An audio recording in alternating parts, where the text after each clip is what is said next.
नमस्कार। अरुणाचल समाचार में आपका स्वागत है। मैं हूं मनोज कुमार शर्मा। आइए बुलेटिन में सबसे पहले देखते हैं मुख्य समाचार।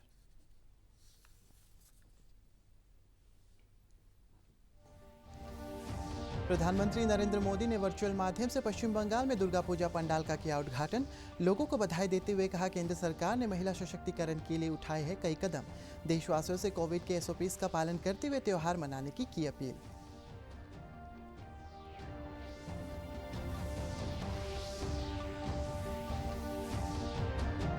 अरुणाचल प्रदेश भवन और अन्य निर्माण कार्य कामगार कल्याण बोर्ड ने राज्य में बिल्डिंग और अन्य निर्माण कार्यों में लगे कामगारों के कल्याण के लिए शुरू की मुख्यमंत्री श्रमिक कल्याण योजना। पारदर्शी तरीके से सभी कामगारों का रजिस्ट्रेशन कर सुनिश्चित किया जाएगा लाभ।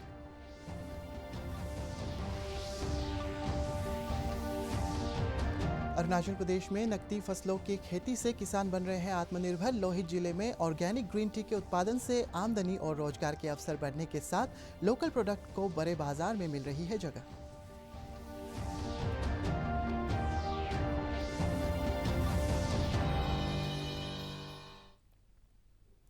प्रधानमंत्री नरेंद्र मोदी ने आज वर्चुअल माध्यम से पश्चिम बंगाल में दुर्गा पूजा पंडाल का उद्घाटन किया और इस अवसर पर लोगों को बधाई दी।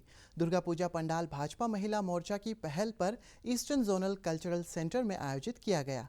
प्रधानमंत्री ने कहा है कि स्थिति चाहे जैसी भी हो, पूरा देश दुर्गा पूजा के दौरान बंगाली बन जाता है। श्री मोदी ने देशवासियों को दुर्गा पूजा और दीपावली की शुभकामनाएं दी। प्रधानमंत्री ने कहा है कि इस बार दुर्गा पूजा कोविड महामारी के बीच हो रही है, इसलिए इससे बचने के उपयुक्त व्यवहार अपनाने पर विशेष ध्यान देना चाहिए। श्री मोदी ने सभी से सुरक्षित दूरी बनाए रखने और मास्क पहनने की अपील की है। उन्होंने कहा है कि समूचे इंतजाम के दौरान प्रत्येक व्यक्ति ने असीम नियंत्रण और प्रतिबद्धता दिखाई है। प्रधानमंत्री ने कहा है कि केंद्र सरकार ने महिला सशक्तिकरण के लिए पिछले 6 वर्षों में महत्वपूर्ण कदम उठाए हैं। हमें सभी बेटियों को दुर्गा की तरह सम्मान करने की सीख दी जाती है। नवरात्र में उनकी पूजा की जाती है और मां दुर्गा की पूजा तो साक्षात शक्ति की साधना है। हमारी मां दुर्गा दारिद्र्य, दुख, भय हारिणी कही जाती है, दुर्गति नाशिनी कही जाती है। अर्थात वो दुखों को, दरिद्रता को, दुर्गति को दूर करती है। इसलिए दुर्गा पूजा तभी पूरी होती है जब हम किसी के दुख को दूर करते हैं, किसी गरीब की मदद करते हैं। देश में आज महिलाओं के सशक्तिकरण का भी अभियान तेज गति से जारी है। चाहे जन धन योजना के तहत 22 करोड़ महिलाओं के बैंक खाते खोलना हो या फिर मुद्रा योजना के तहत ऋण देना, चाहे बेटी बचाओ बेटी पढ़ाओ अभियान हो या फिर 3 तलाक के खिलाफ कानून, चाहे गर्भावस्था के दौरान मुफ्त चेकअप की सुविधा हो या फिर पोषण अभियान, चाहे स्वच्छ भारत के तहत घरों में शौचालय का निर्माण हो या फिर रसोई में धुएं से आजादी, चाहे नाइट शिफ्ट में काम करने के अधिकार हो या फिर मैटरनिटी लीव को 12 हफ्ते से बढ़ाकर 26 हफ्ते करना, चाहे गहरी खदानों में भी काम करने की स्वीकृति हो या फिर सेना में परमानेंट कमीशन, देश की नारी शक्ति को सशक्त करने के लिए निरंतर काम किया जा रहा है। अरुणाचल प्रदेश भवन और अन्य निर्माण कार्य कामगार कल्याण बोर्ड ने राज्य में बिल्डिंग और अन्य निर्माण कार्यों में लगे कामगारों के कल्याण के लिए समयबद्ध और पारदर्शी तरीके से बोर्ड की योजनाओं का लाभ पहुंचाने के लिए कल मुख्यमंत्री श्रमिक कल्याण योजना का शुभारंभ किया। इसका उद्देश्य कामगारों का रजिस्ट्रेशन करने और पहले से पंजीकृत कामगारों के रजिस्ट्रेशन को रिन्यू करने का कार्य तेजी से पूरा करना है, ताकि सभी कामगारों को कल्याणकारी योजनाओं का लाभ सुनिश्चित हो सके। जिला उपायुक्त की अध्यक्षता में गठित समिति द्वारा मुख्यमंत्री श्रमिक कल्याण योजना लागू किया जाएगा। महिला कामगारों के लिए प्रसव लाभ को बढ़ाकर 6,000 रुपये कर दिया गया है और अंतिम संस्कार के लिए सहायता राशि 10,000 कर दी गई है। नेचुरल डेथ बेनिफिट को बढ़ाकर 2 लाख रुपये, एक्सीडेंटल डेथ बेनिफिट को 4 लाख रुपये किया गया है। श्रमिकों के कल्याणकारी योजनाओं का लाभ प्रदान करने के लिए चालू वित्त वर्ष के लिए 30 करोड़ रुपए का प्रावधान किया गया है। बोर्ड का नाम से जो नोमेनक्लेचर है उससे क्लियर है, labour welfare means we are going to do welfare activities for the laborers। ये बिल्डिंग लेबरर्स ने बनाया, लेकिन आज देखिए वो लेबरर्स इस बिल्डिंग के आसपास भी दिन नहीं घूम पाता है। असली बिल्डर्स उन लोग हैं, असली जो सोसाइटी में जो काम करता है वो उन्हीं लोग हैं। उन लोगों का देखभाल कैसे किया जा सकता है, कितना बड़ा किया जा सकेगा, वो जरूर करो। ये 3 साल का जो मेरा टेन्योर है उन्हीं लोगों के लिए तपूंगा। जो असली लेबर है उसका नाम नहीं है, जो बड़े बड़े लोग हैं उन लोगों का नाम लेबर के नाम से या रजिस्टर्ड है, वो सारे मैं चेक करूँगा। सचमुच अगर ऐसा है तो उसका गलत नाम का जो रजिस्ट्रेशन हुआ है उसको मैं कैंसिलेशन कर दूँगा। तो एग्रीकल्चर पर भी अभी हमको इतना ध्यान देना होगा कि ताकि सब सेल्फ सफिशिएंट हो, सेल्फ रिलायंट हो। हमेशा सरकारी चावल के ऊपर या सरकारी जो बेनिफिट्स है उसके ऊपर लोग निर्भर ना हो। सेल्फ, इसलिए आत्मनिर्भरता का अभी जो स्कीम लाया है उस पर भी ध्यान देना बहुत जरूरी है। केंद्रीय श्रम मंत्री संतोष गंगवार ने आज नई दिल्ली में आधार वर्ष 2016 के अनुसार औद्योगिक कामगारों के लिए उपभोक्ता मूल्य सूचकांक नई की श्रृंखला जारी की है। श्री गंगवार ने कहा है कि ये सूचकांक प्राथमिक रूप से संगठित क्षेत्र में कामगारों को देय महंगाई भत्ते का अनुमान लगाने के लिए उपयोग किया जाता है। सार्वजनिक क्षेत्र में उपक्रमों, बैंकों और बीमा कंपनियों के अलावा सरकारी कर्मचारियों के लिए महंगाई भत्ता तय करने के लिए भी इसका उपयोग किया जाता है। श्री गंगवार ने कहा है कि पहले औद्योगिक कामगारों के लिए उपभोक्ता मूल्य सूचकांक तय करने का आधार वर्ष 2001 माना जाता था। श्री गंगवार ने इसे महत्वपूर्ण आर्थिक सूचक बताया है।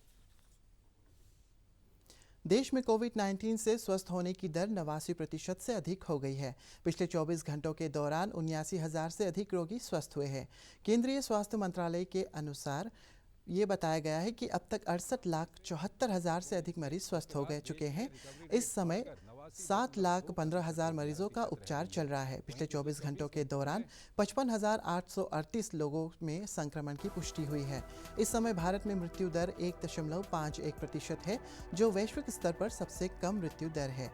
पिछले 24 घंटों के दौरान 702 लोगों की मौत होने के साथ देश में मृतकों की संख्या 1,16,616 हो गई है। भारतीय आयुर्विज्ञान अनुसंधान परिषद के अनुसार पिछले 24 घंटों के दौरान 14,69,000 से अधिक कोविड नमूनों की जांच की गई। अरुणाचल प्रदेश में पिछले 24 घंटों में 164 कोविड रोगी स्वस्थ हुए और 134 नए मामले दर्ज किए गए हैं। राज्य में अब तक 11,119 व्यक्ति स्वस्थ हो चुके हैं और कोविड के सक्रिय मामलों की संख्या 2,682 है। राज्य स्वास्थ्य सेवा निदेशालय के अनुसार कल सबसे अधिक राजधानी क्षेत्र ईटानगर से कोविड के 40 मामले सामने आए हैं, जबकि लोहित और ईस्ट सियांग जिले से 22-22, वेस्ट सियांग और तिरप से 8-8, चांगलांग से 7, अपर सियांग से 6, लोअर दिबांग वैली से 5, सियांग से 4, लोअर सुबनसिरी और वेस्ट कामेंग से 3-3, ईस्ट कामेंग, दिबांग वैली, पापुमपारे, लेपारादा और नामसाई से 1-1 नए मामले दर्ज किए गए। राज्य में मुख्य सचिव नरेश कुमार ने प्रदेश के लोगों से आने वाले विंटर सीजन को और त्योहार के दौरान कोविड-19 से बचाव के लिए विशेष सतर्कता बरतने की अपील की है। उन्होंने लोगों से अनिवार्य रूप से मास्क लगाने, सोशल डिस्टेंसिंग का पालन करने और हाथों को सैनिटाइज करने की अपील की है। आप सभी को तहे दिल से नमस्ते। मेरे अरुणाचल प्रदेश के प्यारे वासियों, इस वीडियो के माध्यम से मैं आप सभी को ये रिक्वेस्ट करने आया हूँ कि अभी हमारी कोरोना के खिलाफ जंग जारी है। आइए हम इस युद्ध में वॉरियर बने और प्रण लें कि हम अपने आप को और अपने आसपास के सभी लोगों को सुरक्षित रखेंगे। इसके लिए हमें कुछ कोविड अप्रोप्रिएट बिहेवियर अपनाने होंगे, जिससे कि हमारी इस युद्ध में विजय निश्चित है हो। इन 3 चीजों का हम अपने जीवन में अपनाएं। हमेशा मास्क पहने, सोशल डिस्टेंसिंग यानी 2 गज की दूरी बनाए रखें और हैंड हाइजीन यानी अपने हाथों को साबुन या सैनिटाइजर से रेगुलरली अच्छी तरह से धोए। इस जंग में विजय होने के लिए आप सबका योगदान निहायत जरूरी है। धन्यवाद। जय अरुणाचल, जय हिंद। अरुणाचल प्रदेश में नकदी फसलों की खेती को मिल रहे प्रोत्साहन से किसानों की आय बढ़ने के अलावा स्थानीय स्तर पर रोजगार के अवसर पैदा हो रहे हैं। लोहित जिले के लोइलियांग गांव के प्रगतिशील किसान सोरोंसो चैतोम ने ऑर्गेनिक ग्रीन टी का उत्पादन शुरू किया है। उन्होंने स्थानीय जलवायु परिस्थिति को ध्यान में रखकर चाय की खेती शुरू की है। देश विदेश में ऑर्गेनिक ग्रीन टी की बढ़ती मांग के मद्देनज़र वे अपनी चाय के बागान में किसी तरह के केमिकल का उपयोग नहीं करते हैं। श्री चैतोम ने बताया है कि लोहित ऑर्गेनिक ग्रीन टी के नाम से उन्होंने चाय पत्ती को बाजार में बेचना शुरू किया, जिससे ग्राहक भी पसंद कर रहे हैं। उनके ऑर्गेनिक टी फैक्ट्री में स्थानीय लोगों के लिए रोजगार के अवसर भी पैदा हो रहे हैं और आसपास के किसानों को नकदी फसलों की खेती के लिए प्रेरणा भी मिल रही है। शुरुआत करना है ये खेती को लेके यहाँ, क्योंकि यहाँ हमारा लोहित ज़िला में जो है बहुत सारा वो जो फर्टाइल लैंड है, तो उसको जो है सही उपयोग नहीं हो रहा है। लोग ऐसे ही रखा हुआ है जंगल ना, तो ऐसा करके मैंने उनको मालूम चलना चाहिए यहाँ हमारा लोहित में जो है चाय भी बहुत अच्छा से हम उगा सकते हैं, लगा सकते हैं। तो इसलिए मैंने हमसे कोई इंस्पायर हो, इसलिए मैंने ये सब किया हूँ। यहाँ जो है ये इंटरकल्चर ऑपरेशन लाइक जो वीडिंग जो यहाँ जो जंगल होता है उसको जो है हम जो है प्योरली हम मैनुअली करते आ रहे हैं, क्योंकि इसमें जो है वीडिसाइड यूज़ करना तो मना है। ऑर्गेनिक या जैविक खेती है, जैविक चाय बागान है। तो ऐसा करके शुरुआत से ही हमारा लोकल्स भी यहाँ बहुत आते हैं, उनको जो डेली वेजेस लेने के लिए, कमाने के लिए, और साथ में नॉन लोकल्स भी बहुत ज़्यादा आते हैं। मैं चाहता हूँ कि मतलब अगर मेरा ये मार्केटिंग और मेरा ये सब में जो है एकदम सही रहा, तो मैं ज़रूर ये क्या बोलते हैं यहाँ के जो प्रोग्रेसिव फार्मर है उनको भी इसी फील्ड में और इसी ऑर्गेनिक टी लगाने में मैं उनको मदद करूँगा। मैं लगभग अब 1.5 साल से ले रही हूँ इसे लेने के भी कई फ़ायदे हैं, जैसे कि ये फैट्स बर्न करने में मदद करती है, डाइजेशन प्रॉब्लम नहीं होती है और ब्रेन फंक्शन इम्प्रूव करती है। इसके और भी कई सारे फ़ायदे हैं। मैं सोरोंसो चैतोम को मैं थैंक्स बोलना चाहूँगा, जिन्होंने इस तरह का फैक्ट्री बिठाने का सोचा, और इससे हमारे कई जो आसपास के जो ज़िले हैं, हमारे जो रोइंग है, हमारे जो अंजाव डिस्ट्रिक्ट है, और हमारे लोकल में तो बेनिफिट्स मिल ही रहा है, और हम उम्मीद करते हैं कल को ये बहुत दूर तक फैलेगा और सबको फ़ायदा मिलेगा। राज्य के पासीघाट में दुर्लभ प्रजाति का एक कछुआ मिला है। हमारे संवाददाता ने बताया है कि कुछ बच्चे सब्जी के खेत में गए और उन्हें वहां पर एक अनोखा कछुआ दिखाई दिया। उन्होंने तुरंत कछुए को पकड़कर अपने परिजनों को सौंप दिया। उनके परिजनों ने वन्यजीव संरक्षण के प्रति अपनी जिम्मेदारियों को निभाते हुए इसकी सूचना वन विभाग को दी और विभाग की पहल से उसे सुरक्षित क्षेत्र में छोड़ दिया। बच्चों का कहना है कि विभिन्न टीवी चैनलों पर वन्य जीवों के संरक्षण की अपील से सीख लेते हुए ये दुर्लभ प्रजाति का कछुआ किसी शिकार के हाथ ना पड़ जाए, इसीलिए उन्होंने पकड़कर अपने परिजनों को सौंपा। ऐसे जानवर को मत मारिए, पानी में डाल दिए कछुआ ऐसे होने से, तब तो हम लोग जानवर को नहीं मारना है। अराउंड 6:30 PM इवनिंग, तब आते समय हम दोनों एक मतलब ब्लैक हो गया, ब्लैक था उस समय। हम दोनों भी टॉर्च नहीं भुका था, सब सोच रहा था उसको। तब हम दोनों मोबाइल निकाल के देखे तो वो टर्टल था, उसको देख के हम दोनों चौंक गया। टर्टल यहाँ में कैसे आ गया, मतलब ड्रेन से निकला हुआ, पता नहीं, रास्ता क्रॉस कर रहा था। उसको हम दोनों पकड़ के ये घर में लेके आया। उसके बाद ये DFO सर को इन्फॉर्म कर दिया। केंद्र सरकार ने कहा है कि उसने इस वर्ष की सभी फसलों में से प्याज का सुरक्षित भंडार रख लिया है। प्याज की कीमतें सामान्य बनाने के लिए सरकार सुरक्षित भंडार से सितंबर महीने के दूसरे पखवाड़े से सफल केंद्रीय भंडार और एनसीसीएफ तथा राज्य सरकारों को प्रमुख मंडियों के जरिए चरणबद्ध तरीके से प्याज उपलब्ध करा रही है। उपभोक्ता कार्य, खाद्य और सार्वजनिक वितरण मंत्रालय ने एक बयान में कहा है कि कीमतों पर नियंत्रण के लिए अगले कुछ दिनों में और उपाय किए जाएंगे। सरकार ने पिछले महीने बाजार में प्याज आने से पहले उचित दर पर घरेलू उपभोक्ता की प्याज की उपलब्धि सुनिश्चित करने के लिए प्याज के निर्यात पर प्रतिबंध लगाने की घोषणा की थी। मंत्रालय ने एक बयान में कहा है कि एक तरफ जहां कीमतें कुछ समय तक कम करने के लिए कदम उठाए गए हैं, वहीं महाराष्ट्र, कर्नाटक और मध्य प्रदेश जैसे प्याज उत्पादक प्रमुख राज्यों में भारी बारिश से प्याज की फसलों को काफ़ी नुकसान पहुंचने से भी कीमतों पर असर पड़ा है।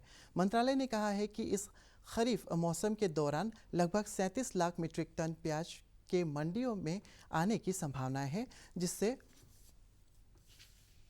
बढ़ती कीमतों पर कम करने में मदद मिलेगी। अरुणाचल समाचार के आज के अंक में इतना ही। जाने से पहले आप सभी से अनुरोध है कि कोविड-19 के दिशा निर्देशों का पालन करें, हमेशा मास्क लगाएं, बार बार हाथों को धोएं, सोशल डिस्टेंसिंग के नियमों को मानें। हम कल फिर हाजिर होंगे अरुणाचल और देश और दुनिया की खबरों के साथ। आप देखते रहिए अरुण प्रभा। नमस्कार।